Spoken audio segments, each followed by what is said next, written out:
Hello, everyone. Oh, welcome to the channel. It's episode 419 of Fans of Power. Tyler doing a tier list tonight. Haven't done one of these in a while. We're going to be checking out Wave 6. And of course, we got to tack on a little bit of Wave 7 because, as most of you know, and if you don't know, Wave 7, very, very, very, very small. So we figured we would just lump it in with Wave 6. So we're talking vintage figures and mini comics. No vehicles, none of that stuff. Just strictly mini comics and figures. Almost said vehicles, but I just said that we weren't. So, well, no vehicles came out in the last wave anyway. We never got the gyro attacker, so yeah. So just keeping it nice and condensed and simple, but there is quite a few that we're going to sit here and tier list. So let's go ahead and get the show on the road. Move this here. So our categories, of course, but also if you're new to this entire thing, let me make sure I got the correct audio there. We have Masterpiece. This is the top tier, creme de la creme. Underneath, great, followed by decent, meh, and then finally we get the old Jay Sherman. It stinks. So those are our categories here for the tier list. I'm going to start picking these at random. Is there anything though that you would want to make mention of Wave 6 before we really start given our choices here? I think it's unfortunate that this line ended the way that it did, because this was just like another home run wave. I know people tend to look at Wave 5 as like the most lackluster, but I disagree. But I think like this was such a unique wave, and not relying too much on gimmicks a whole lot. Like, I mean, there were some very, kind of normal figures and a few gimmicks, but I just felt like, man, that this was just like, these are all great ideas, great characters. And I know what we were going to get in the next wave is a lot of reused part characters, which, not it's not too bad. But I just feel like the line ended on a high note. I just wish, like, is the uh originality of it was so damn good, in my opinion. Like, it just makes me wish, like, God, man, like, what else could we have gotten if people weren't so fucking selfish and stupid and just decided they wanted to stop buying He-Man all of a sudden and started, doing God knows what. You killed it for me. You killed it all for me. Could you? I don't know what your problem was. If only you weren't 3 years old when these waves hit the stores. Yeah, I'd have been such a well. Who am I? I never stopped being a junkie for this line. So let's start it off first. Let's go mini comic first. Okay. We will go with the search for Keldor. And I also want to specify too, if you guys will take notice that you have Tyler on one column, myself on the other. We're not doing averages this time. This is going to be both of us giving our rankings, and you will visually see it play out. And we can see if there's any differences. I think there's probably going to be a few differing opinions on some things along. I think there will be, and it's not all. I don't think it's going to be. Everything is going to be reaching like the top tier in this, even though I think it's one of the best ways, in my opinion. Right. But there will be a couple of maybe not that many, but there will be some that. But I can't help it. I have my views on this. Nathan will have his. And if you have yours, let us know in the comments. Yep. Vent it to us. Tell us how wrong you think we are. Tell us how right you think we are. Whatever the case, we encourage response. We don't sit there and shy away from, anything that doesn't agree with us. Sorry, we're not those kinds of people. So right. But the search for Keldor, Tyler, starting things off, where do you rank this? People can say the stories I didn't like where the story was going, but I fucking love this mini comic. I put it up probably in the top 5. Really? Yeah, Okay. masterpiece. Just because it's Bruce Timm's beautiful artwork. I love this iconic cover. We get the introduction of Clamp Champ, Ninjor, Scareglow. Baker's brought back to the forefront in a very minute cameo, but Yeah, it's pretty lackluster, I would say. yeah, which that's something that deserves its own mini comic story, if I may be so bold. Um, but I just love it because I love the artwork. I love Ninja and Scareglow to death. And of course, I carry the biggest torch for Clamp Champ. So uh, I love it just on the visuals alone, even though I hate the idea of alluding to Skeletor being Randor's brother, He-Man's uncle. It's just stupid. But Yeah, yeah. This is the first bit where that is sort of brought to, like the idea is placed there about but even Keldor. then, when I read that, when I first got that, because I got it with the Clamp Champ figure that I bought back in I think '97 or '98, and I didn't get that at all. I did not make that connection at all. It wasn't until like it was on the He-Man.org page where it was like an interview with Lee Nordling, who was the editor of the mini comics, and it was vocal that that was the direction they were going, and that was laid, the seeds were planted. And I'm like, what, really? And I just didn't quite buy it, and knowing that we're gonna go that way, like I'd have went with it, just because of like it's more vintage stuff. But I just feel like that's such a unnecessary plot twist and making He-Man and Skeletor connected. Unless they really wanted to give King Randor something more relevant for his placement, because I feel like it's He-Man and Skeletor's story. It's not King Randor and Skeletor's story, Right. But if you want to add a little bit more and I but get on. I understand kind of doing that to add a little more to the mythology. Maybe kind of having that um, similarities to Star Wars in that and I'm of trying sure that's trying to yeah. connect characters. But at the same time, I'm also not that big of a fan of it. But with this, in regards to this comic, you're saying masterpiece. Yeah, because I just love the visuals in it, and I just love the character. That's one. If I had said there's one downfall about this Waste mini comics, and there's not many, is that it's very limited. So they had to cram a lot of characters Yeah, into the mini comics that came out. You've three characters are supposed to be geared towards one comic. This one's geared towards King Randor, Clamp Champ, Scareglow, Ninjor, and Faker, and the yeah, Sorceress yeah. are all like were packaged with this mini comic. So that's even though the Sorceress is featured in others, it's just like why and maybe it's a budget. I'm sure. Yeah. James saying the Search for Keldor probably the most mass-produced mini comic of this wave. Yeah, I'd Yeah. say so. Yeah, mainly because it was packaged with so many figures. Yeah, most definitely. So you say masterpiece. We're actually going to disagree here. I'm going to put it in great. I'm with That's you. cool. The art looks amazing in it. I love the amount of characters that we have within it. But it's the thing that you said right before you went into all of that is that the story itself you didn't particularly like where it went and how it got there. And I am in the same boat. So I'm going to put it under great. Yeah, it's something that I don't even know if we even made that like a future topic of like, could this idea work? Like really taking time if like we were asked to sit down and say, okay, this is the direction we want to go. We trust you guys and putting together something, see what you can come up with that if you can make it, enjoyable and entertaining from your perspective, others probably will like it too. Of course, I'm sure others are just like, oh, this is great. I love it.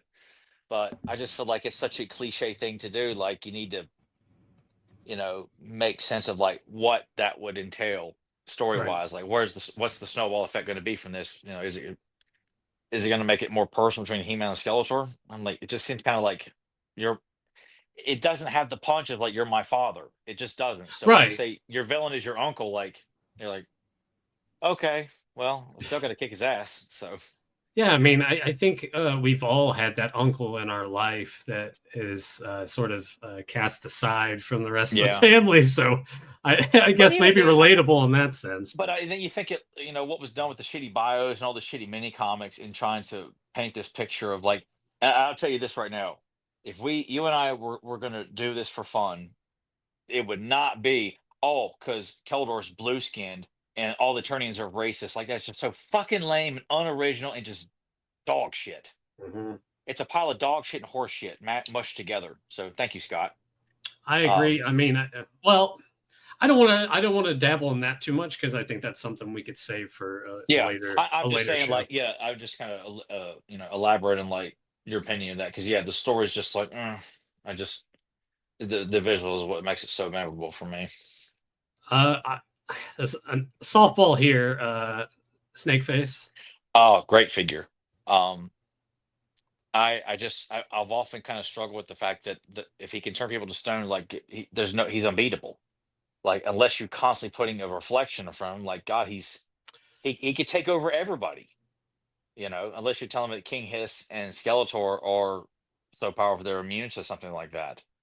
Um, and I think we even discussed like a while back, like what a backstory could be for him. But I love the character. It's a fun gimmick, great visual. Um, I'll say great for sure. Really? Yeah, yeah, I I really like Snake Face a lot. I'm looking at this in a variety of ways. I'm looking at it of how I would have perceived this having it as a kid because the vast majority of these I did not have yeah. as a kid. But also looking through it with adult eyes and like knowing the character too. So kind of working that in. I mean, I think comparatively to some of the others that we're going to come across in this wave, it's not quite there on masterpiece level. So I'm going to have to agree with you on this one and say great. Okay. I mean, if you were to say decent, like I could understand that because there's other characters that I think pack I like it's his gimmick is great because had I got this when he was available and Yeah. I was such a fanatic for Clash of the Titans, I'd have been like, oh my god, give me this figure now because I any kind of Medusa connection, I'd have been I probably would have played with him probably more than any of the other villains had I got him as a kid, which I had no idea of his existence as a kid. Yeah. Not a clue. But yeah, he's a great looking figure. Yeah. Unfortunately, now if you're wanting to go buy him vintage, it's very tough to not pay a ton of money because to get him complete like that costs a little bit of a Well, little bit. and I know like the snake pieces that fall out too. I've seen them like being missing as well. He's one figure I've never looked to see how much people are asking for on eBay or on the secondary market. Like I've just never thought about checking that. Like I checked for like Squeeze, Mosquito, or some of the other characters that were I just like are no or well, Squeeze may not be heavily demanded. He is for me, but I feel like and that's something about this last wave. People can sit or dump on, but it calls for some of the highest prices. You Yeah, know. but I think that kind of falls back into the category of decline. The toy line itself is in decline. They're not producing as much as they were. The output's not there like it was for previous waves. So the scarcity of these, it's a little bit. See, I think about that, but then I think about the ad that Figures Inc. posted in the mid-90s, and it was there for I don't know how many years, advertising Scareglow, Mosquito, Clamp Chant, Ninjor, all $20 a piece. Hey, shut up, man. And and a couple others too were $20, like the Horror Trooper, $20. And If I could go back and pay those prices, which I honestly I was there right around that time period. You and I were but friends. this was a few years later. Like I said, I was in middle school when I started trying to buy But these. that's what I'm saying. They, like the prices on them when you and I became friends probably weren't that astronomical yet. Yeah, probably back then because I think about because you and I became buddies in 10th grade, and Yeah. I got on eBay in 11th grade, and the first Men on Card purchase I made was a Men on Card Terror Claw Skeletor on a European card for $20. Or Yeah. See, yeah, 25. I think it was more. 25 total with shipping. You should have pushed harder for me to be into this property when we were friends. Well, I just didn't. I just didn't think you were going to listen to that because I figured the fact that you saw my collection, I know it intrigued you, but Mhm. it just, I don't think the interest started until like the 2002 line started when the cartoon was on Yeah, and the toys and all I that. think at that point when I first saw your collection, it was more about like, oh hey, I remember this, I remember this. It wasn't at the point yet where I'm like, I'm ready to jump back into collecting Yeah, action figures again. We yeah. weren't there yet. We No, we soon would be. And I Well, guess I was that's just glad another you were regret going to go too. to school on Monday and say, "Hey, this guy collects fucking toys, man." Like, Yeah, you were pretty terrified. oh my God, I was. Yeah. We'll switch it up again. Let's go. Let's go. Let's start with some of these meteorbs here. All right. Crocobite. I love, because I love alligators and crocodiles. So I'll say great on that one, because I love crocodiles and alligators. I can't emphasize it enough. There, anything that could eat you alive, I'm fascinated by, and a crocodile meteorb is just great. That's one I wish I had. I've only got two meteorbs, and he's one of them I wish I had. Let's talk about the meteorbs a little bit because a general opinion of them are like they kind of suck, I guess. But Yeah, I don't agree with that. I think these me are neither. fun. These are fun little. I'm going to call them accessories because they are smaller, and Yeah, but they're fun little things to pair up and have create your own stories with these other action figures. absolutely. Plus, it's fun to think that they're meteors, and you have the rock warriors. Yeah. Like, it's like to think that maybe they have crossed paths with the heroic meteorbs, and the evil ones are coming. They're following the heroic ones to this planet where they're going. Where we're going to go and bring hell to wherever they're going. Then they team up with Skeletor, or even Hordak, or King Hiss, or whatever. But it's a shame that their place was, like, a lot of these characters was never really fleshed out greatly. Yeah, they had appearances, but I'm talking about really establishing a purpose for them, like putting them in the heat of battles, making them, a pivotal point to a really a great action adventure story, no matter Hmm. whatever they're after. It sounds like someone should do something about that. Someone probably should, because we can't rely on anyone who's in charge to actually do anything about it. But uh, would you have probably taken these and like crossed them over into maybe Transformers? I probably wouldn't have, mainly because I had You didn't do that as a kid. well, not on very rare occasions would I cross figures, because Yeah. my GI Joes fought GI Joes, He-Man figures fought Turtles fought turtle characters, and Yeah. I can think of only one particular thing where I used a turtle figure. I used the boxing rock steady as my Tong Po to reenact fights from Kickboxer, because that's what I got for my birthday, or the year that I saw Kickboxer. So I just, like, that's my That's compo. It made that's no fair. sense to me, but that's the why. If you happen to notice on my coffee table, that's why it's there.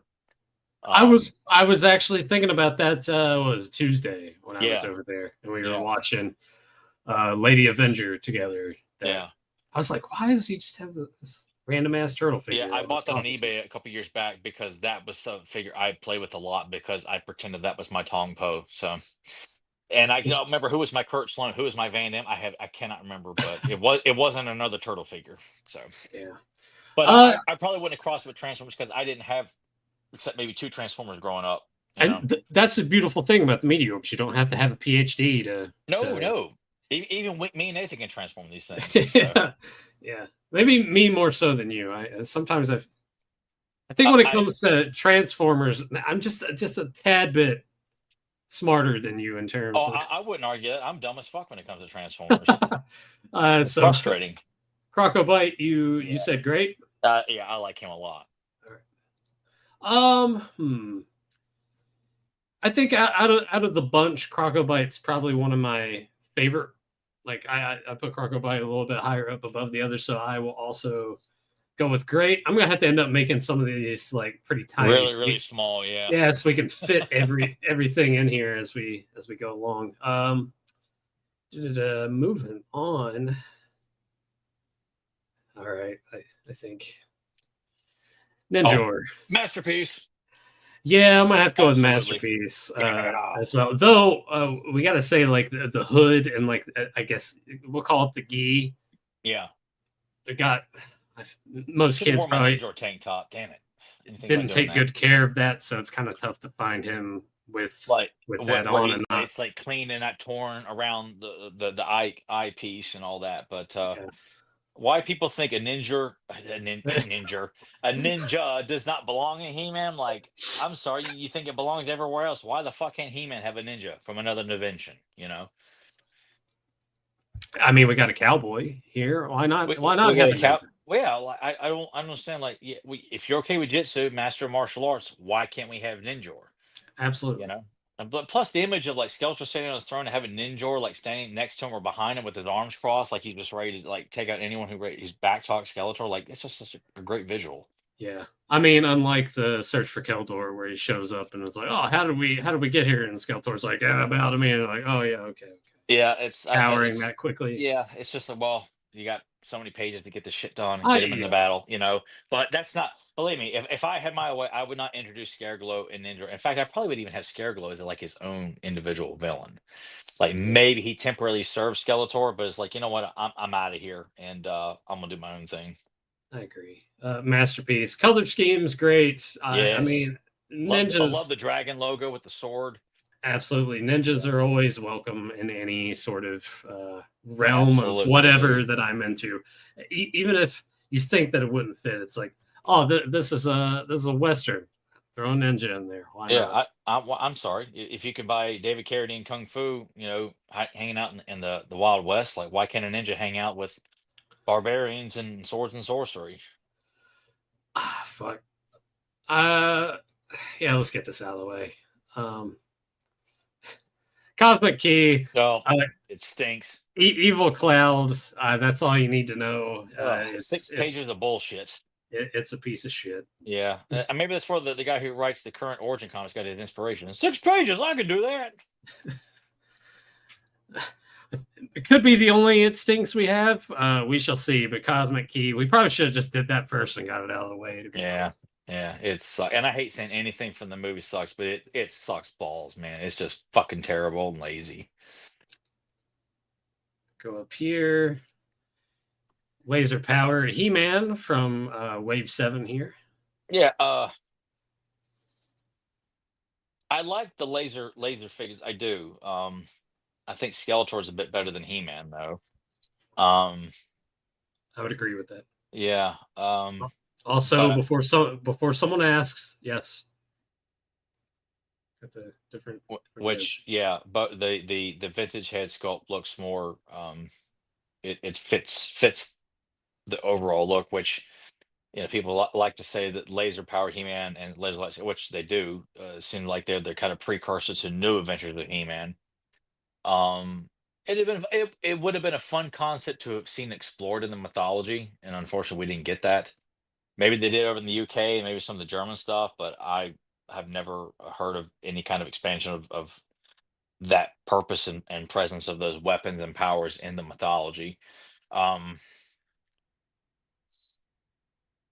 I, I might have to say decent for laser power He-Man.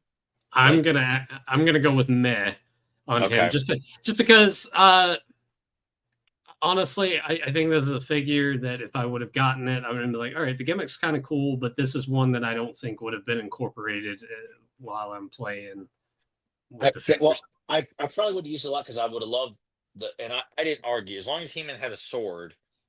I was okay because I just that was just as long as He-Man's got a sword, I wasn't going to question that's not the actual sword. So and it lit up. So I would have loved it as a kid, but you know, I I think I would have maybe used a different power harness, and with if I would have gotten this face sculpt, I probably would yeah. have pretended that this is He-Man from the movie. I Yeah, would have went with I could that. see that. And I Yeah. will say I think you're right too. Like the harness, like the color, it's lacking. Hmm.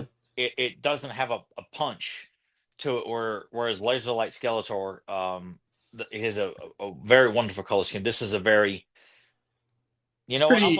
I'm gonna say matte also. Like it's don't get me wrong, it's not a bad figure in any means, but in terms of visual punch, it just doesn't have it. But I love I like the gimmick. Great idea. I just feel like it just needs a few more extra powerful colors because every He-Man variant rocked. This is by far the most lackluster, Mhm. just because the colors seem just as very. For Uh, curiosity's sake, what colors would you have gone with instead? I almost feel like you need to kind of incorporate some reds, because Thunder Punch He-Man, you know, had a lot of red. I think something to kind of honor what had already come before. There's some red and silvers, even if they weren't, you know, vac metal. I think some red and silvers, maybe a little bit of a little extra yellow to go in there to kind of match up with the light up blade. Um, just a similar color scheme. I feel like that color of I don't even know what kind of is it, kind of a green, almost like a green blue. It's not teal, but it's not turquoise either. Yeah, it's just an odd. I don't like. I Yeah, really. I kind of just don't like the silver paint on the hands either. that I don't mind. That's why I feel like if you had some bright, like some orange, not orange, or some red, to kind of help make that pop, maybe like a little bit of blotching of yellow in there. I think the silver gloves would have looked a little bit more powerful. I think it's just very forgettable. Yeah, as you said, it's my least favorite of the variant Yeah, He-Mans. Um, go back to the Meteorbs. Let's go with the or bear. bear. One of the two that I own is or bear. Um, he's I'm gonna say meh. I kind of like Yeah, the me too. There's the bear others that I feel aesthetic like just are, doesn't. yeah, it fits a bear, but Yeah, it just lacks uh I just find it kind of lacking. Not that Orbear doesn't belong or that there's an extremely weak link. I just like there's some others I think that are a lot more intriguing visually. yeah. Totally agree. But that's the thing, and it's not. I'm not trying to be too harsh on the meteors either, because they're very. I guess it sort of depends on what your thoughts are of the animal as a whole too, that kind of factor in. But just, I mean, it looks as it is. It is a bear, so Yeah. they got that part of it down. But I just doesn't really do much for me. Yes, Rotar. I think Rotar's a great figure. I do. I like. I've never I've never seen his action gimmick worked. I've never, all I have is the figure. I just got him bare bones because it was even back when I got on eBay, it was hard to find Rotar in general. So I was like, I didn't care. I just wanted to have it. So um, I love the idea. I think it's a lot of fun to be had. If you ever do a crossover with He-Man and Thundercats, I could see Rotar taking on Top Spinner. That'd be a great fight. Um, but a very underappreciated figure. I think there's a lot of a great story to be told with that character. Like I always loved Danielle's idea of like that he was a paralyzed warrior that Man at Arms managed to save his body and turn him into this bionic uh, fighter that could just spin around and knock people on their ass with various weapons, stuff like that. So a great concept of character. I think he's a better looking figure than Twistoid. Yeah, I would definitely agree with that, and agree with you on a story to be told with him. There's a lot that you can play around with, Yeah, yeah, especially like what accident led up to him being paralyzed, or you could say maybe that the accident itself left him paralyzed, and then move right into that, or there was an accident, he was paralyzed for a while and didn't think that he would ever be able to contribute whatsoever to anything ever again, and then Man at Arms comes along. There's a lot that you can mess yeah. around with there. Absolutely. Like a lot to play around with the idea is like, look, you're still alive. You can still make the most of this and still have a purpose, a place, and still be just as strong. You may have to strengthen your mind more to get past it, of course, which would be Right. a real trial for anybody. Yeah. But definitely a character that unfortunately just came at the tail end and just didn't get a whole lot of love. So where are you gonna put old Oh, Roach great. here? Great. Great. Yeah. I was teetering between decent and great. I think it's a fun gimmick too. Hmm. Yeah. You get him as a kid and actually like played with him. I'm gonna put him in great as well. Yeah. Yeah, This almost is some, almost a decent for me, because I think that he would have been a figure for me that I don't think I would have played with him, but I don't think he would have made it into like my main playtime. Does that make sense? Gotcha. He, Yeah. he would be like a good utility. Well, bring him in and spin him around, have him knock some people around, and then like Well, He-Man's always gonna save the day anyway, so Yeah, it's yeah. yeah. Well, speaking of which, let's do the mini comic Energy Zoids. It's not great. Um, I won't say it's a complete stinker, but the art's not great. It's a sloppy story. It's fun. It, it just needed to be, well, just done better. It's the dialogue's pretty shitty in it. Um, I just it's because I feel like it stinks really. I don't want to put it up there with like Montana and Leech and the Cosmic Key because Right. it's bad, but not that bad. So I'll say meh. Yeah. Yeah, I think Matt is a good place for it. I mean, Yeah. having the gyro attacker there is cool to see. It's a shame that we didn't get that because that would have been great to use with Rotor. Oh my God, that's a vehicle I would love to work into to storage. That's when I did that Clamp Champ Ninja comic. I made sure to include that at the end just because I was like, it makes no sense, but you know what? We never got to see it in action a whole lot, so it just makes me wish this line would have continued because so many great ideas were introduced in this wave, and I hate that we just didn't get to see much more, especially knowing Yeah. what was coming down the pipeline. It was, I mean, the mini comic, for those of you unaware, it's basically just, yes, we've taken, Rotar has a purpose, but he's just going to watch over everything. He has an opportunity to call for help, and he's like, no, I can handle it. And then it falls apart on him. Skeletor takes that, copies everything to make Twistoid. We Yeah, get that, but Twistoid kind of sucks in this mini comic too. yeah. So just, yeah, could have been better. I think in the hands of the right artist too, like Twisto could be made to look like, I mean, a very formidable opponent, and not just a small guy, like just a very. I think of like if Axel or Kevin were to draw him, I just think that those guys can make him look like, oh my God, like that's one thing I love about the artwork from those guys is that they can take any character, and any great artist can do that too. That's passionate about this property, and they can make any character that maybe you kind of roll your eyes at, and they can make it. Oh my God! Like, okay, I like the character now because the right person designed or redesigned it. Yeah. And still honor the original. Giants. Oh my God. Yeah.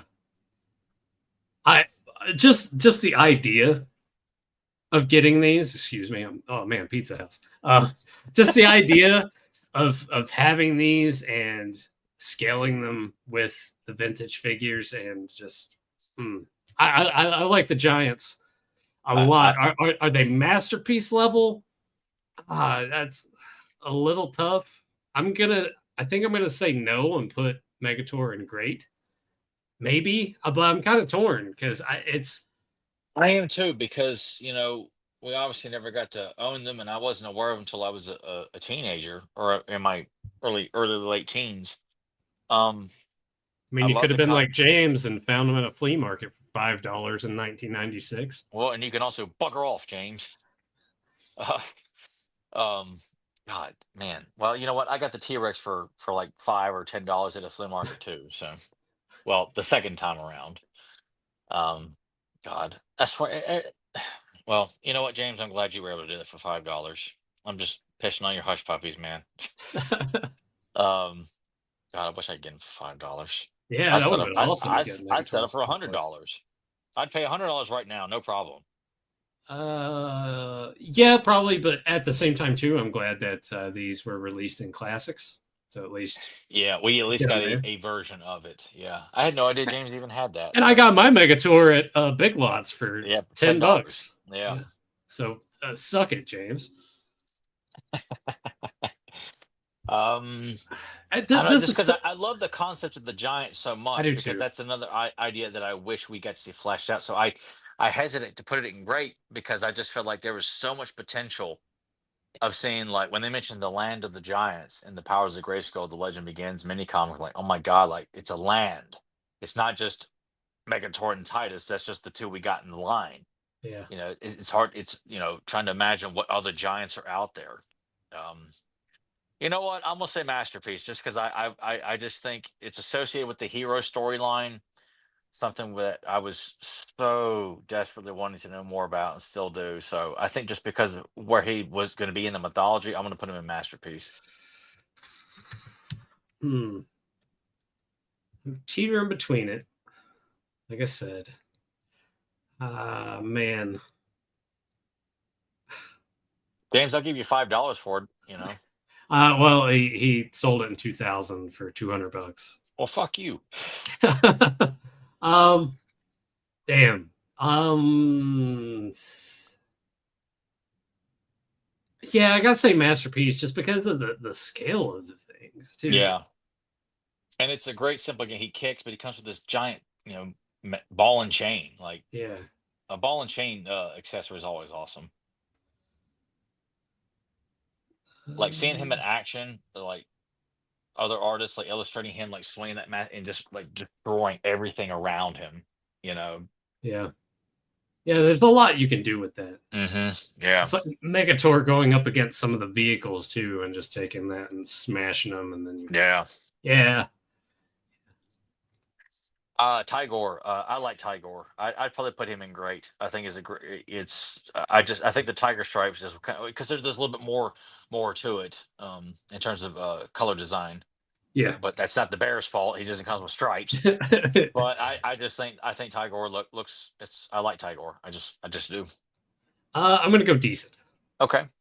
Yeah, I like it, but I think there's a couple more of these that I prefer over the others. Gotcha.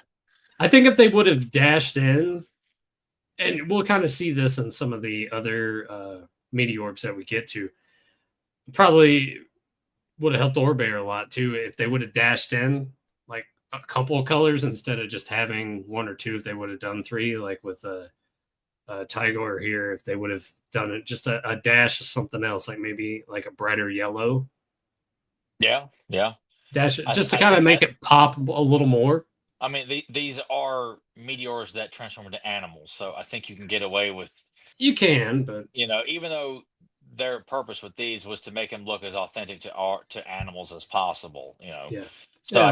I can appreciate that, but it's just Crocobite and Tigor just they just look better. Revenge of the Snake Men mini Ah, comic. it's a bit of a clunky mini comic, but I love it squeezes my favorite Snake Man, Snake Face, and Blast Attack all appear in it. Extendar's in it. Yep, Um, we have the misdirection of Marlena and the Sorceress. yeah, That yeah. little twist there. Um, I'm going to say great. I enjoy Revenge of the Snake Man. It's not perfect, but No, I, it's I, definitely I not. have a lot It's of fun with it. Yeah, you know what? You don't have to agree with me. Yeah, but I love Squeeze so much though, and he got such little use, even though he's called Tanglor in this one. Yeah, Um,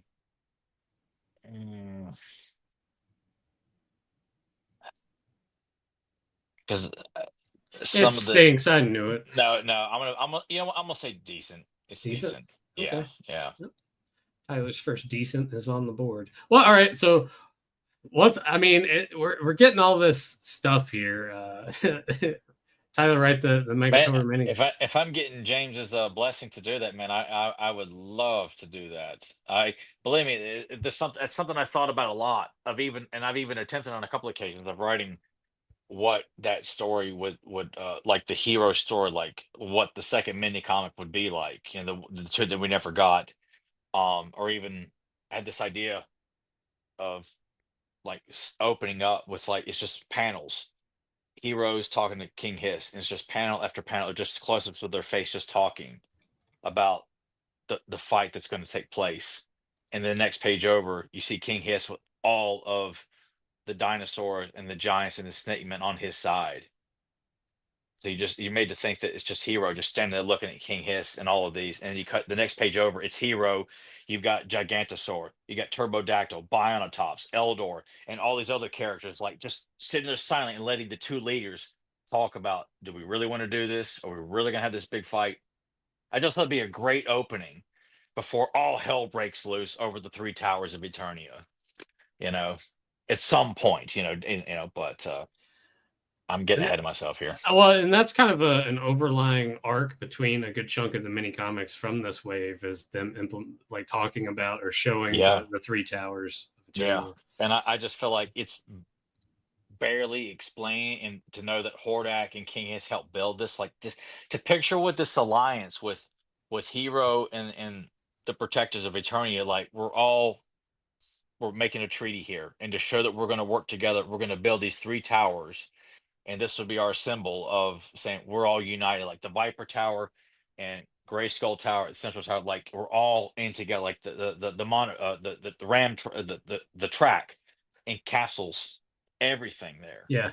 and it just shows that we're all linked together, and you're just waiting for that inevitable, like, who turns first? Is it the Horde? Is it the Snake Men?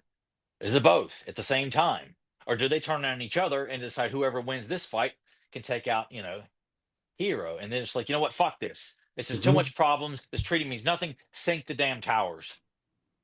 You know, God, so much fun to be had with that Tyler dude. Tyler has so many stories. He's got quite a few actually written on his phone. Yeah, Just I told just Nathan the other night. I ready said, to "Look, we share. got one coming up, man." I'm like, not going to spoil anything, but I was like, "Oh my God, this is turning into a pretty damn good idea for an unproduced item in Master of the Universe. Actually, two unproduced. Uh, Buzzsaw Hordak. this was the last figure I picked up in the vintage line. It was like this was the last one to complete the vintage Yeah. line that I bought. I don't It's like the gimmick. I don't either. I was excited because it's the last one, but it's at least Hurricane Hordak had had the vac metal to kind of break up. This looks like you're just getting the original figure, and his just chest opens up, and that's just not as I think that would be the only way. It's like if you didn't already have a Hordak, this is yeah. It the would be a next great. best thing to look like Hordak without And that maybe metal, even as you play up said. like the filmation aspect where he can like his arms were turned into a buzzsaw. Well, now a buzzsaw comes out of his chest, and Yeah, but I don't like that gimmick of a saw like coming out of his chest. It just yeah, doesn't make sense. me neither. And where they try and justify it in Enter Buzzsaw Hordak, where he's just in Central Tower for a bit, it fucks with his personality. Then all of a sudden, he can launch a buzzsaw out of his chest. Yeah, It's honestly, I'm gonna make it stinky because I think if you already have a Hordak, there's to me I don't think there's much use to having this figure yeah, either. I can't argue that, but I'm gonna say meh. That's fair. Yeah, it's Yeah, it's just a very lackluster. If he was given some extra, it's like, I don't want him to go stray too far, but I feel like all the variants, prosper from having something that was not too far from the original, but it's a different outfit and color scheme that honored the character. And this just right. feels like they're not. Well, we give up on this. They could have at least given Hordak a, a bit of a different color scheme that honors the character, like the same colors, just Like I mean, honestly, maybe if you made him Filmation colors, because like something you like said, that. Yeah, if it plays into you're playing with him and oh well, Hordak in the cartoon can do it like he can change himself into whatever. If you put that color scheme on him, like to me that its stock rises quite a bit. it really would, and it should have been like that. I think they just, I don't know why they decided let's just go with what we had before instead of Yeah, just, everyone else got a change. He should have gotten this one too. So yeah, it's not far from stinks, but it's definitely meh. I should have played the clip too. Damn it, Oh, Comic Cat. Comic Cat, yeah. He's decent. Hmm. I, I'm I'm close to saying great just because I like the red and the sleekness The of it. fire red does make him stand out more. Yeah, Yeah, I, and I think he's one of the more prominent. I'm gonna say great too. Yeah. copying me. Well, fine then. No, I'm kidding. So you're gonna settle with great as well. I'll settle with great, yeah, because I Okay. think he's one of the more memorable meteorbs. Yeah, it's just something that pops about it to me Yeah, more yeah, to the me. colors what makes him come to life. Yeah. Let's go with one of the movie figures here. Ah, yeah. Great. I won't say masterpiece because I just feel like I don't know. I don't know. I probably should say masterpiece because it is I fucking Saurod. no, well, that's one thing. Like Sauron kicks ass. I like the design of him Yeah, in the movie. But figure wise, the way that his arms are and how you have the tail and everything, it's a little yeah. awkward. There's a bit of a clunkiness to it. Yeah. What do you think of the gimmick though of like the I was spark never a big mouth? fan of that. I I wasn't just feel like either. I just it wasn't necessary. I don't think it was. I just see him. He's a cybernetic lizard, like, and he's good with a gun. Like, I don't. He doesn't need to spit sparks. Like, obviously, the mouthpiece he's got in the movie, I don't know. Didn't need an explanation. It didn't need to have a gimmick. It just looked ferocious and very formidable. Yeah, So you know what? I'm gonna say great. Um, because I feel like it could have been, amped up a little bit. I'm also gonna say great, and I'm running out of room in my great, so I'll try to make some of these smaller as we go along, so we can fit everything in here. It's gonna be tough. Might just have to overlap. Might be easier to just do Yeah. it that way. Um, but yeah, it's he's just kind of like oddly shaped. I think they could have done something a little bit better to. Yeah, because I feel like when they were, as we'll get to the others, which I think are, superior. Um, I'm like, I don't know how they kind of missed that extra punch with Saurod. Um, 'Cause, the card art form in the back, like, I love the blue and brown. Mhm. It's not to say that that color scheme doesn't work, um, but I don't know. It's just something that it's that figure is lacking just a bit because I, because there's a kid, like, I didn't mind him, but I didn't seek him out when I knew he was available. I went after the other two. Like, I was like, I have to have them. I didn't have an appreciation for Sard as much until I got older. He's a masterpiece in the classics line. Oh, fuck yeah. Yeah, yeah, he's unbelievable in the classics line. But vintage line, like I said, I think it's just the way his arms are. Like they're just They're not too as straight. yeah, they're too straight. They don't look like they're as battle ready, especially like, Especially with him having a gun, you're just ready. It's gonna like to it's me. yeah, I think it looks too awkward that way. yeah, it's not as menacing. Yeah. Yeah, I agree. All right. This is probably gonna be an easy one for the both of us. I would say Oh, squeeze. masterpiece. Yeah, I got a masterpiece. It's a Fuck fun yeah. gimmick. Yeah, Yeah. it's just it looks really awesome. There's so much you Yeah. could do with this figure. You can hang him from things. You can wrap his arms around figures. There's just so Yeah. much you can do with him. And the purple and green. Yeah, It's a the one colors beautiful just color scheme. yeah. It pops so much, and he just always was my favorite Snake Man as a kid. I saw when I saw him in the Powers of Grace coming, I was like, who is that?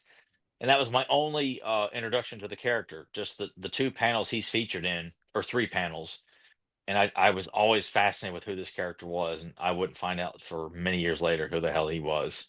He's got So to I be love him. he's number 2 for me. I'm going to put Snake Face number 1 because I love the Medusa gimmick. Oh yeah, and I can't argue that, but I think because I had such a long attachment to that character, he's always going to be my number one Snake Man. Laser light Skeletor. Great. I think he looks great. I like the eyes light up, his fist lights up. The cape Um, is a good the cape touch. is a great touch. Definitely kind of a movie nod with the cape and the hood. Yeah. And definitely you can't help but like looking at it's definitely a precursor to New Adventures, like this concept of cybernetic parts built into his body there. It's a cool visual. Yeah. Yeah, I think this would have gotten a good amount of playtime on my end just because of the light. I mean, he's way better than the He-Man, Yeah, yeah. without a doubt. I am also gonna say great. Yeah, it's just the way it pops, having the reds and the purples, and then you got the like that bronze in the center Yeah, too. So yeah, it's a good it's a good blend. color break amongst the purple and the blue, which is what we expect with Skeletor. And He-Man needed that. It needed, a little bit more extra colors in there, and even just small, subtle additions, I Yeah. think would have gone a long way. Tuskor. Tusk Orb. I like Tusk Orb. I'm gonna say great. I almost say great too. Yeah, yeah. And the fact that see, look at that. There's a prime example of adding an extra color to what should be an all gray character. Yeah, You I know, honestly I think if it was all gray, I this would have gone decent for me. I believe it's like yes, it's accurate to it, but the red does just a little yeah, more. it just makes it because it is a meteor. Why not have another color layer to it? So yeah, great. Oh man, needed to find a way to like make try to make this wider, but this is as wide Hey, as I can make it. I think. well, they just have to overlap, but Yeah, well, people can't remember what we're like. Then have to just watch it from the yeah. You beginning. just Man. have to rewind and be like, oh, where'd they put that again? Oh, yeah, that's it. Yeah, yeah. Just give us an extra view. Yeah, there you go. Um, I'm curious what you're gonna have to say about the sorceress. Oh, masterpiece. Beautiful looking figure. Yeah. I just think she looks great. I really do. Everything's correct about her. Very Filmation inspired. Yeah, she can only do so much, but you know what? The sorceress just needs to have a very simplistic pose, I think. Well, that's what I was gonna actually ask you. Like you mentioned all these positive things, but when it comes to as a kid, if you're playing with this figure, primarily what's she gonna be doing? She's probably gonna be sitting on top of Grayskull or something, Yeah. right? Yeah. That Yeah.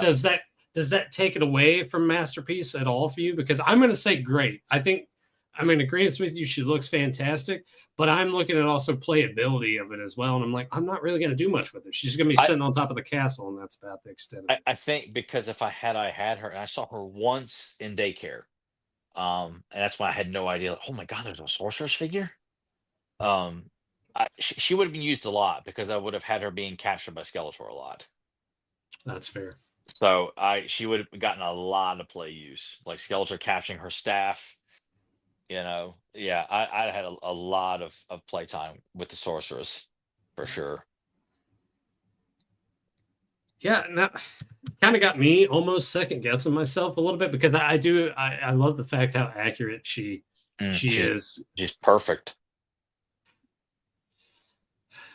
Hmm.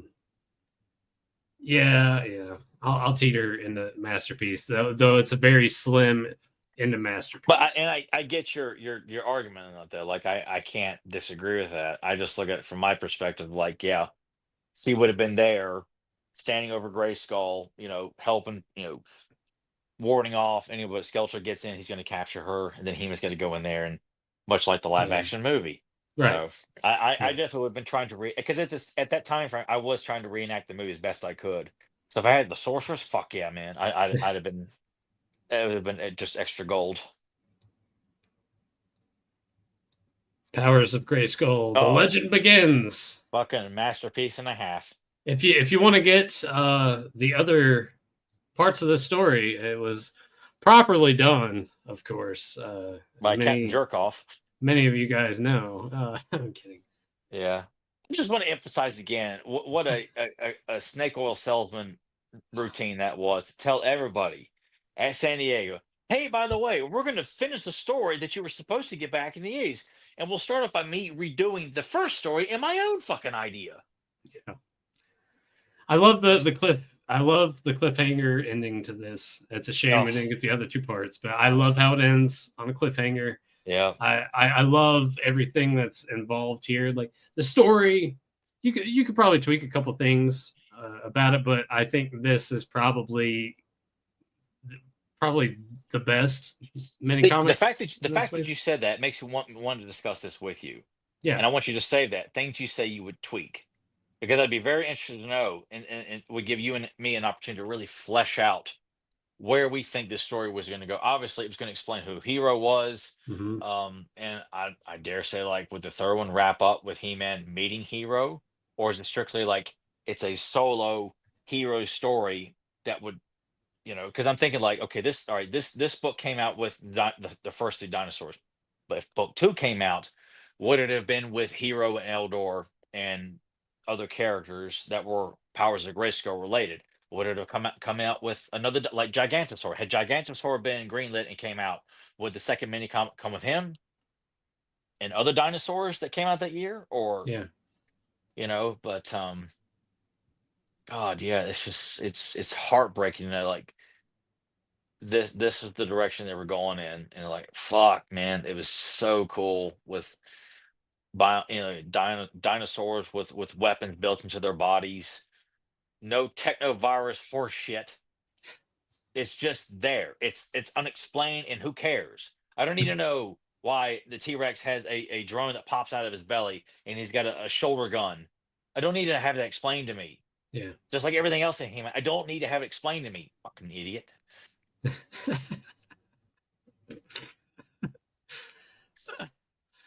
People uh, just want they're so eager to over explain stuff, like they think I, they've got their pulse on the mythology.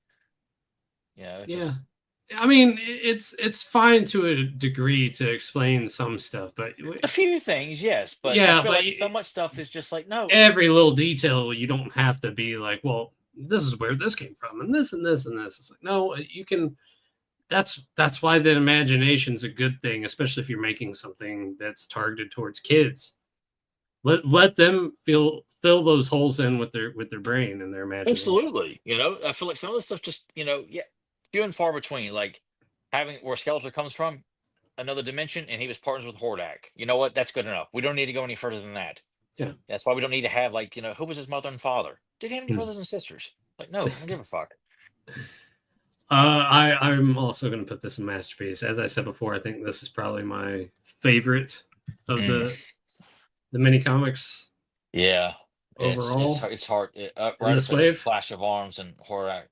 I'm saying in Was this wave, it's the best, but I mean, in this it's wave, it's definitely. overall, it is definitely up there too. Yeah. Oh, and it's by far the most superior. I think it's better than Search for Keldor. Um, just because of like the ground it lays in this concept of bringing dinosaurs into the ancient Preternia. Yeah, which is something that would be a ton of fun to explore more Oh of. my Not God. not just the aspects of the dinosaurs too. Like, would you go as far as to do what's his face, Procrustes and all that stuff? Would you implement a lot of that into that I aspect of think the you could take mythology? something like that, because I feel like that was such a random character that he just like, no, get the hell back down there. Like, why did you bother writing this character who clearly has an important part, who just Yeah, comes up out of the middle of the planet, and yeah, we don't need you right now. Like I probably wouldn't lean to. two, I don't yeah, know. yeah, I don't know if great figure. yeah. King Yeah, Randor. King Randor fucking rocks, man. I love. I wish we had gotten him sooner, and that's what makes this wave so good, is that we get the Sorceress and King Randor in the same wave, and they feel like they should have been a no brainer to have gotten earlier on. But you know Uh, what? Better for late than sure. never, and he looks great. Yeah, going into the colors and how all those mesh well together. It's like Yeah. you look at that, so yeah, that's Randor. And Absolutely. I like to think of this as like Randor that's battle ready. Yeah. Like it's easy to picture. Like, yeah, you could put this Randor on your Eternian throne, but I picture this Randor as like going into battle also. Like that staff is not just for holding court. Like, no, he's going to go whip some ass. You know, kicking ass, like taking on Clawful and Ratlord at the same time or whatever. It just looks like it's. I like to envision him as the battle centric King Randor, and not just there to hold court. I'm gonna put Randor in great. Yeah, great for me too. Absolutely. Yeah, it is strange that they these figures are basically released at the end. Yeah. Yeah, you think Sorceress would have easily have been like wave 3, if not 2. Yeah, especially when they decided to, like, Tila is not no longer War Goddess, she's the captain of the guard, and with the sorceress is a separate character. She's in so many of the mini comics, she's in a shit ton of Filmation episodes. Like, it Yeah. just like, yeah, why they waited so long, I don't know. But when they put her out, they did her justice. Getting getting to the nitty gritty here, starting to get to the last little bit. We talked about how much he sucked in the mini comic, but what do we think of Twistoid as a figure? Decent. He's not horrible by any means, but I just think he's decent. He's okay, in my Oh, opinion. I like the color schemes. They're going The with. color scheme is good. I don't know. I just feel like he lacks a little bit more. He needs some more menace built into him.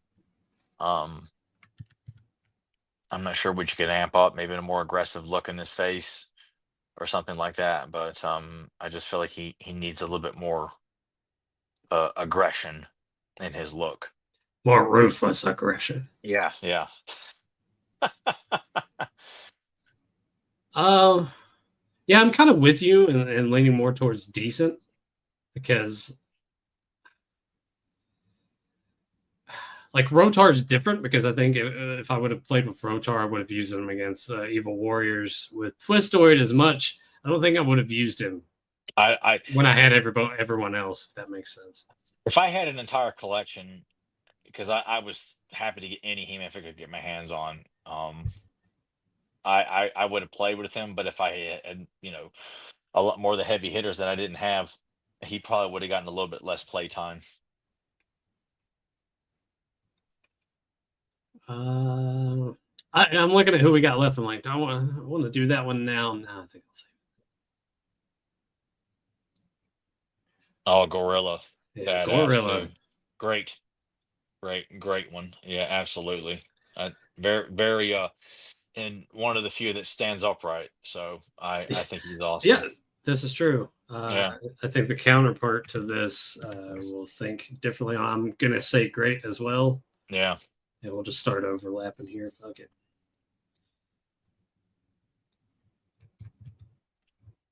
He's one. He's another one I really wish I had. So, which two do you have? Or Bear and Comatroid.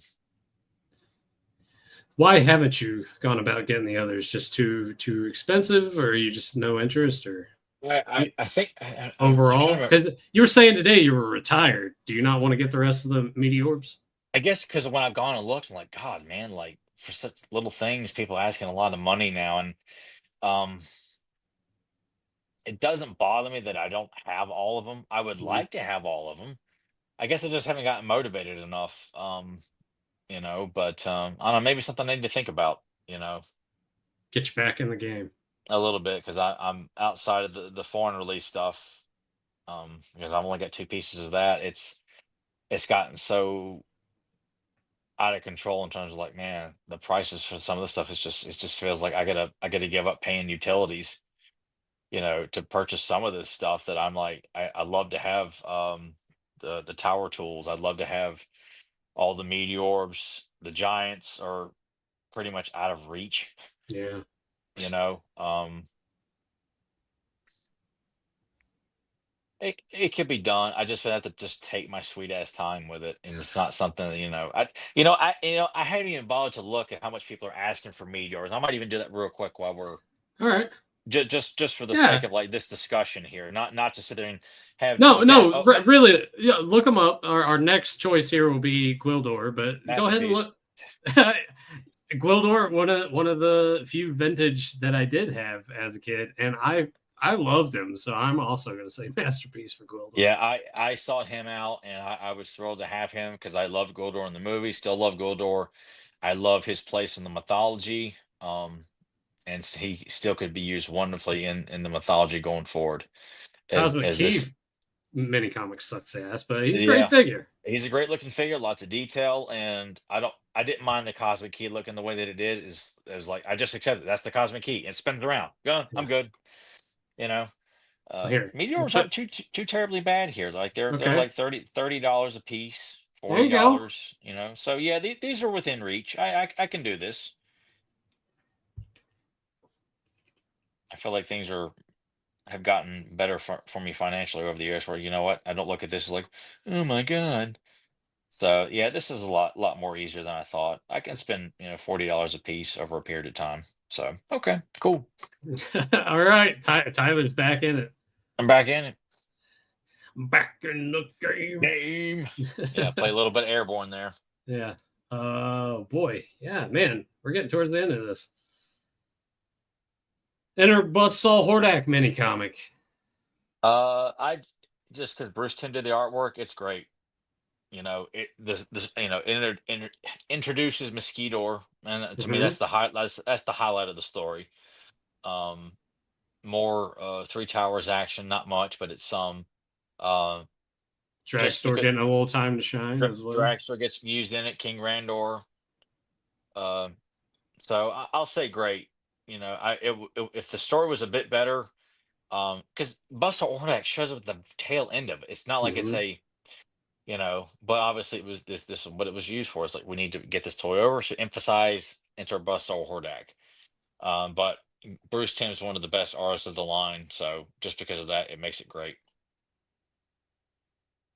I'm gonna say great as well. I think had the ending been a little bit better, you could argue putting it in the masterpiece category. Yeah. But yeah, it's just as it stands for me, it is just great.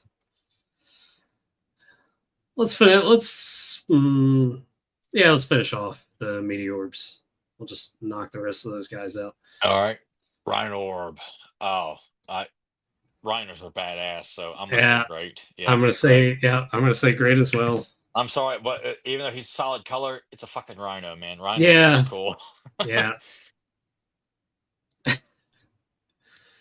You guys are audio listeners. When I put this up there, yeah, you're just gonna have to like write it all down where we put it because it's a mess on the screen right now. Yeah, yeah.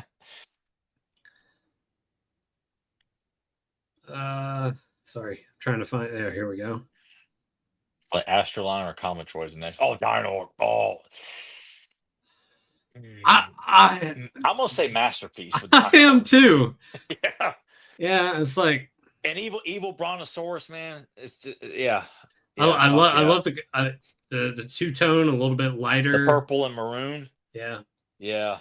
If you put him next to like any of the Rock Lords, like the villains from Rock Lords, that's a kick-ass toy line. Is the Rock Lords, man? Heavily overlooked and heavily underappreciated as Rock Lords. Any Rock Lords fans out there, please let me know, man, because I like the GoBots movie where they meet the Rock Lords, man. That's so many cool looking characters, man. I love to see the Rock Horse from He-Man take on the evil Rock Lords and team up with the good ones, and that's such a cool concept. so Transforming Rocks, it's cool. there you go, a little crossover there Yeah, for that'd you. be You awesome. would have done that. All right, Comatroids, and meh, he's the other one I meh. have. He's meh. Yeah, Yeah, yeah. No offense to him, but he's just meh. yeah. He's a robot. Probably my least favorite of the Meteorbs.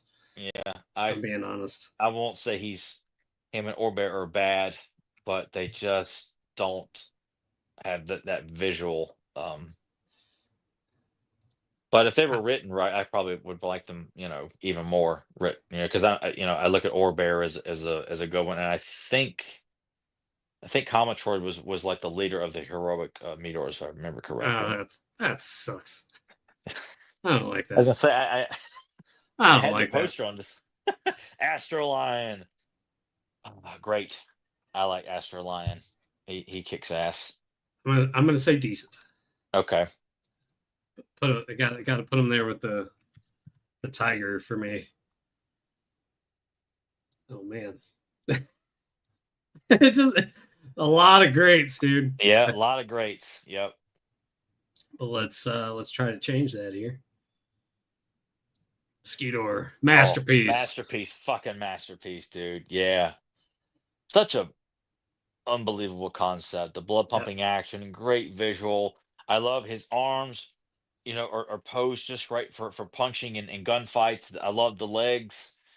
Just a very unique design altogether, man. Just a home run, as a new addition to the horde with him. I couldn't have said it any better, Yeah. honestly.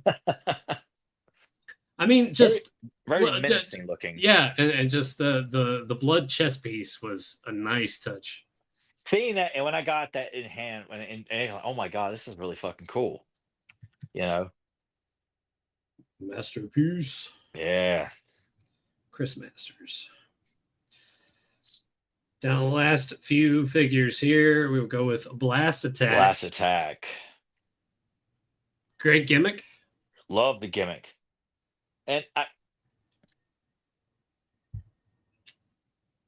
a character that just did get in, and what's weird too is that in the past I've said he's associated with the Snake Man, but then you read his style guide, he is meant to be with the Evil Warriors, and